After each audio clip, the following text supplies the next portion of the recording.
नमस्कार दोस्तों, फिर से आपका स्वागत है अपने यूट्यूब चैनल साइंस बाय सिलोद में। तो सरस्वती माता का और परमपिता परमात्मा का आशीर्वाद लेते हुए वीडियो स्टार्ट करते हैं बच्चों। तो आज की वीडियो का हमारा पहला क्वेश्चन है कि द्विनाम पद्धति के प्रतिपालक कौन हैं। तो द्विनाम पद्धति के प्रतिपालक कौन थे? Carolus Linnaeus. क्लियर। चलिए नेक्स्ट क्वेश्चन, जीवाणु की खोज सर्वप्रथम किसने की थी? तो देखो बच्चों, जीवाणु का जो खोज करता है नंबर 1, नंबर 2 बैक्टीरियोलॉजी के पिता 2, और अगर पूछ ले कि जीवित कोशिका की खोज, तीनों एक ही आंसर हैं बच्चों, ल्यूवेनहॉक, एंटोनी वॉन ल्यूवेनहॉक ने की थी। और एक बात और याद रखना, अगर आपसे पूछ ले कि जीवाणु का नामांकन किसने किया था, तो वो किसने किया था? एहरेनबर्ग ने किया था। किसने किया था? एहरेनबर्ग ने। क्लियर। चलिए नेक्स्ट क्वेश्चन हमारे पास, जिन पौधों पर बीज बनते हैं किंतु पुष्प नहीं लगते, क्या कहलाते हैं? तो उन्हें हम क्या कहते हैं? अनावर्त बीजी। क्या कहते हैं? उन्हें हम अनावर्त बीजी कहते हैं, जिम्नोस्पर्म। और आवर्त बीजी क्या होते हैं? एंजियोस्पर्म। तो एंजियोस्पर्म आपके मोनोकोटिलेडन और डाइकोटिलेडन यानी एक बीज पत्री और क्या आते हैं? द्विबीज पत्री। क्लियर। चलिए नेक्स्ट क्वेश्चन, कि जीवाणुओं की साधारण आकृति क्या होती है? तो जीवाणुओं की जो साधारण आकृति है वो हमारे पास कैसी होती है? छड़ रूपी होती है। तो साधारण आकृति है, जीवाणुओं की साधारण आकृति कैसी होती है? छड़ रूपी होती है। जो जीवाणु आकार में सबसे छोटे होते हैं वे क्या कहलाते हैं? तो वो गोलाणु कहलाते हैं, जो सबसे छोटे आकार में पाए जाते हैं। क्लियर। चलिए नेक्स्ट क्वेश्चन, कि निम्नलिखित में से कौन सा रोग बैक्टीरिया से होता है? तो निम्न में से कौन सा रोग बैक्टीरिया से होता है बच्चों? तपेदिक। कौन सा होता है? तपेदिक। तो मानव की आंत में पाया जाने वाला बैक्टीरिया कौन सा है? तो वो कौन सा है बच्चों? कोलाई। कौन सा है? कोलाई। तो आपके पास एरिसिया कोलाई जो है वो आपका किस में पाया जाता है? मानव की आंत में पाया जाता है। क्लियर। चलिए नेक्स्ट क्वेश्चन, एंटीबायोटिक अधिकांशतया पाए जाते हैं। तो एंटीबायोटिक ज़्यादातर आप किससे बनाई जाती है? तो ये क्वेश्चन बहुत इंपॉर्टेंट क्वेश्चन है बच्चों। तो एंटीबायोटिक्स अधिकांशतया पाए जाते हैं। तो वैसे वो कवक सम जीवाणु होते हैं। क्या होते हैं? कवक सम जीवाणु बोलते हैं उन्हें। क्या बोलते हैं? कवक सम जीवाणु। और वो होते क्या हैं अपने पास? जीवाणु। क्लियर। चलिए नेक्स्ट क्वेश्चन, निम्न में से सबसे छोटा जीव है तो वो कौन सा है अपने पास? माइकोप्लाज्म। तो यानी छोटा जीव होता है, छोटा बच्चा होता है, अपनी माँ से कहता है कि माँ मुझे ले जा प्लीज। कब? जब वो उसकी माँ उसके नानके जाती है। तो वो कौन सा होता है? माइकोप्लाज्म। और माइकोप्लाज्म को हम बच्चों क्या कहते हैं वैसे? PPLO भी कहते हैं, पल्लेरो न्यूमोनिया लाइक ऑर्गेनिज्म। क्या बोलते हैं? पल्लेरो न्यूमोनिया लाइक ऑर्गेनिज्म। और वैसे इसकी जो कोशिका का आकार है वो 0 पॉइंट क्या होता है? 1 माइक्रोन मीटर होता है। क्लियर। चलिए नेक्स्ट क्वेश्चन, निम्नलिखित में से कौन सा रोग जीवाणु के कारण होता है? तो निम्न में से कौन सा रोग जीवाणु के कारण होता है अपने पास? हैजा। तो हैजा किसके कारण होता है बच्चों? आपके जीवाणु के कारण। क्लियर। चलिए नेक्स्ट क्वेश्चन, निम्नलिखित में से किसके द्वारा दूध खट्टा होता है? तो आपके पास दूध खट्टा किसके कारण होता है? बैक्टीरिया के कारण, लैक्टोबैसिलस के कारण। निम्नलिखित में से कौन सा जीवाणु संक्रमण के कारण होती है? तो निम्न में से कौन सा रोग आपका जीवाणु संक्रमण के कारण होता है? तो कुष्ठ रोग। कौन सा होता है? कुष्ठ रोग। पेचिस किससे होता है? दम्मा किससे होता है? ये दोनों रोग आपके प्रोटोजोआ से, अमीबा से होते हैं। किससे होते हैं? प्रोटोजोआ से। सॉरी, एक मिनट बच्चों। तो पेचिस होता है प्रोटोजोआ से, दम्मा आपके पास कवक से होता है। दम्मा किसके होता है? एस्पिरजोलस से होता है, कवक से होता है। कुष्ठ रोग आपका किससे होता है? जीवाणु से होता है। क्लियर। चलिए नेक्स्ट क्वेश्चन, सर्वप्रथम विषाणु की खोज किसने की थी? इवानोव्स्की ने की थी। यानी आपके पास अगर पूछ ले who is the father of virology, तो वो कौन थे? इवानोव्स्की थे। चलिए नेक्स्ट क्वेश्चन, चेचक के लिए टीके का आविष्कार किसने किया था? एडवर्ड जेनर ने किया था। चलिए नेक्स्ट क्वेश्चन, दूध से दही के रूप में जमने का कारण क्या है? तो वो कौन से बैक्टीरिया है? लैक्टोबैसिलस एसिटाई है। नेक्स्ट क्वेश्चन, निम्न में से कौन सा पोषी होता है? तो यानी आपके पास शैवाल, विषाणु, कवक और प्रोटोजोआ। तो आपके पास मुख्य तौर पर कौन होती है समय पोषी? यानी शैवाल होती है जो फोटोसिंथेसिस कर सकती है। वैसे फोटोसिंथेसिस तो बच्चों प्रोटोजोआ भी करते हैं, लेकिन युगलिना और डाइफ्लैजिलेट्स करते हैं, लेकिन वो सिर्फ एक क्राइटेरिया में करते हैं, वैसे नहीं, वो कड़ी के हिस्से माने जाते हैं। तो टिक्का रोग किसमें? ये कल भी क्वेश्चन पूछा था, वो किसमें होता है? मूंगफली। और टिक्का रोग होता किससे बच्चों? कवक से होता है। किससे होता है? कवक से होता है। फंगस रोग है। चलिए, एचआईवी द्वारा होने वाला रोग कौन सा है? तो आत्सक रोग है, जो एक तरह से एड्स जैसी बीमारी है। एड्स को इस सवाल से आयोडीन प्राप्त होती है। तो लेमिनेरिया से आपकी क्या होती है? आयोडीन प्राप्त होती है। नेक्स्ट क्वेश्चन, हाइड्रोफोबिया रोग। हाइड्रोफोबिया का मतलब होता है जल से दूर जाना, और जल से दूर जाने वाला रोग किससे होता है? कुत्ते के काटने से, वायरस से होता है। चलिए नेक्स्ट क्वेश्चन, निम्नलिखित में से किस में एंजाइम नहीं है? तो एंजाइम किस में नहीं होते? जीवाणु में नहीं होते, शैवाल में नहीं होते, या आपके पास लाइकेन में नहीं होते। तो किस में नहीं होते? विषाणु में नहीं होते। तो कुत्ते के काटने से जिस विषाणु के द्वारा घात रोग उत्पन्न होता है वह क्या कहलाता है? तो उसे क्या कहते हैं बच्चों? हाइड्रोफोबिया कहते हैं। क्या कहते हैं? हाइड्रोफोबिया। चलिए, सार्स क्या है? सार्स एक विषाणु जनित रोग है। चलिए नेक्स्ट क्वेश्चन, खसरा निम्नलिखित संक्रमण के कारण होता है। तो खसरा आपके पास किसके संक्रमण के कारण होता है? तो ये भी किससे होता है बच्चों? विषाणु से होता है। चलिए नेक्स्ट, आलू में मोजेक रोग, यानी पोटैटो मोजेक रोग कहते हैं इसे। आलू में होने वाला मोजेक डिसीज या पोटैटो मोजेक डिसीज किससे होती है? वायरस से होती है।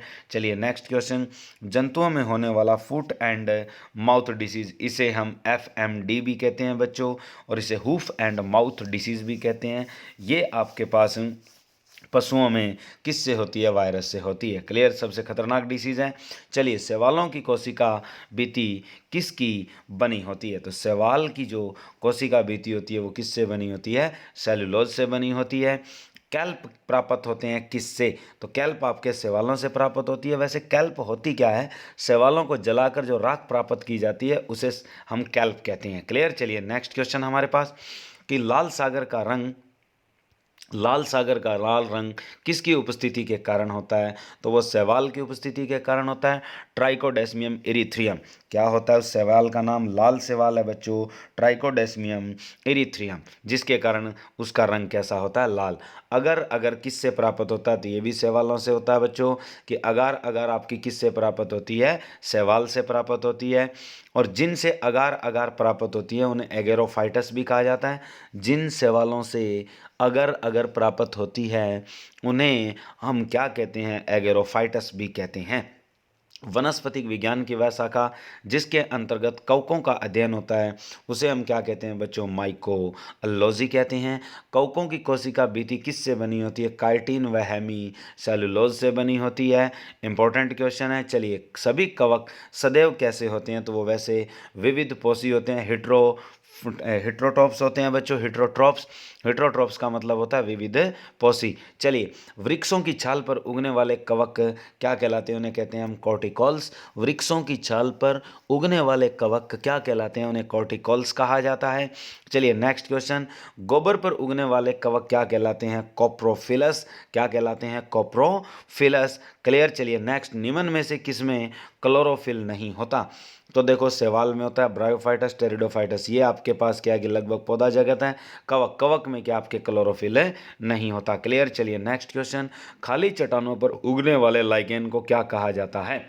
खास क्वेश्चन है बच्चों, कि शैवाल और लाइकेन और कवक तीनों के ऐसे क्वेश्चन हैं जरूर उठते हैं। तो खाली चट्टानों पर उगने वाले लाइकेन को क्या कहते हैं? हम सैक्सिकॉल्स कहते हैं।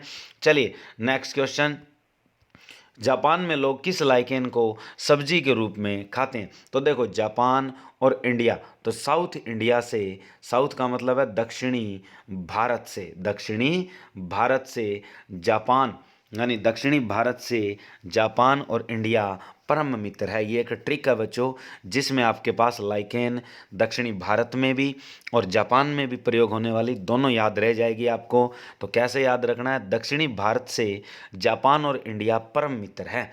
तो परम मित्र का अर्थ होता है परमेलिया। परमेलिया होती है दक्षिणी भारत में सालन के रूप में प्रयोग की जाती है। इससे एक रोग की डिसीज की दवाई भी बनाई जाती है। और जापान और इंडिया जापान के लोग क्या है, इंडिया से जुड़े हुए हैं, तो एंडोकार्पन। तो जापान के लोग किस लाइकेन का प्रयोग करते हैं सब्जी के रूप में, एंडोकार्पन का करते हैं। और दक्षिणी भारत वाले किसका करते हैं, परमेलिया। और परमेलिया सेक्सटिलिस का वैसे मिर्गी की दवा बनाने में भी प्रयोग होता है। तो ये आ गया बच्चों, मिर्गी की औषध किस लाइकेन से प्राप्त की जाती है, तो मिर्गी आने के आदमी मर जाए तो परमात्मा से मिलेगा। तो मिर्गी का अर्थ है मिर्गी, और परमात्मा से मिलेगा तो परमेलिया। तो मिर्गी की औषध किस लाइकेन से मिलती है, परमेलिया सेक्सटिलिस से मिलती है। चलिए नेक्स्ट क्वेश्चन, बीजों की प्रकृति किस में उत्पन्न हुई। तो आपके पास बीजों की प्रकृति इनमें से किस में उत्पन्न है, तो टेरिडोफाइटस में है, कवक, शैवाल और ब्रायोफाइटस में नहीं है। क्लियर। चलिए नेक्स्ट, एजोला है एक, तो एजोला एक जलीय फर्न है जिससे जैविक उर्वरक तैयार की जाती है। किससे क्या की जाती है, जैविक उर्वरक। चलिए नेक्स्ट क्वेश्चन, निम्नलिखित में से किसे जैव उर्वरक के रूप में प्रयोग किया जाता है, तो आ गया बच्चों एजोला। इंपॉर्टेंट क्वेश्चन है, धान के खेत में बहुत ज़्यादा यूज होती है। सबसे अधिक क्रोमोसोम किस में पाए जाते हैं, तो टेरिडोफाइटस में पाए जाते हैं। नेक्स्ट क्वेश्चन, किस वर्ग के पौधों में बीज बनते हैं परंतु नगण्य रूप में पौधों पर लगे रहते हैं, तो वो किस में होते हैं बच्चों, जिम्नोस्पर्म।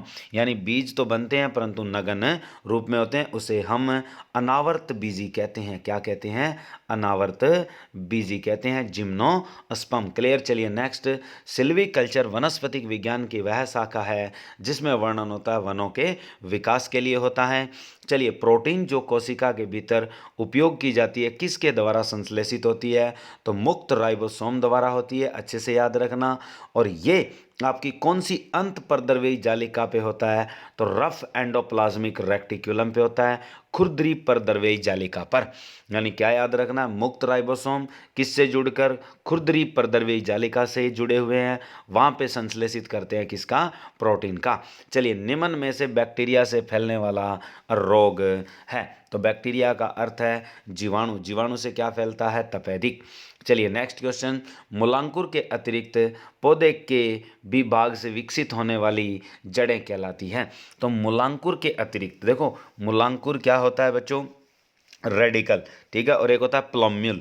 तो प्लम्यूल होता है प्रांकुर और रेडिकल होता है मूलांकुर। मूलांकुर का अर्थ है जो धरती की तरफ चलता है, गुरुत्वानुवर्तन होता है और प्रति प्रकाशानुवर्तन होता है। इसे हम जलानुवर्तन भी कहते हैं, हाइड्रोट्रोपिक भी बोलते हैं, और आपके पास जियोट्रोपिक भी कहा जाता है मूलांकुर को। अब क्वेश्चन ये है कि मूलांकुर अतिरिक्त पौधे के किसी भाग से विकसित होने वाली जड़ें कहलाती है, जो इनके अलावा दूसरे से होती है, उन्हें कहते हैं हम अपस्थानिक मूल। क्या कहते हैं, अपस्थानिक मूल। चलिए, आ गया था मूलांकुर से विकसित होने वाली जड़ें कहलाती है, उन्हें हम कहते हैं बच्चों मुसला जड़ें, जो मूलांकुर से पैदा होती है या चलती है। श्वसन मूल मिलती है, तो श्वसन मूल किस में मिलती है, जूशिया में मिलती है।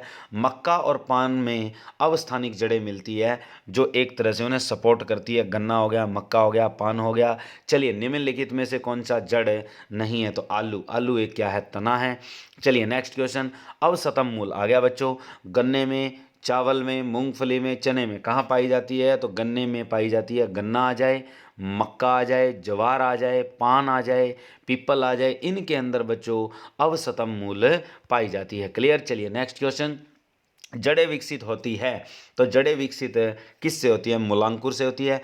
तना विकसित पूछ ले तो किससे होता है, प्रांकुर। प्रांकुर होता है प्लम्यूल और मूलांकुर होता है रेडिकल। तो आपके पास प्रांकुर से क्या बनता है, तना। प्रांकुर से क्या बनता है, तना। मूलांकुर से क्या बनती है, जड़। तना क्या होता है, प्रकाशानुवर्तन। जड़ क्या होती है, गुरुत्वानुवर्तन। अगर तना पूछ ले तो ऋणात्मक गुरुत्वानुवर्तन होता है, जड़ पूछ ले तो ऋणात्मक प्रकाशानुवर्तन होती है। क्लियर। और अगर पूछ ले जलानुवर्तन कौन होता है, तो जड़ होती है, नमी की तरफ जाती है। क्लियर। चलिए नेक्स्ट क्वेश्चन अपने पास कि गाजर है एक, गाजर एक क्या है बच्चों, जड़ है। क्लियर। तो चलिए, आज की वीडियो में बच्चों इतना ही। वीडियो कैसी लगी लाइक और शेयर जरूर करना। धन्यवाद।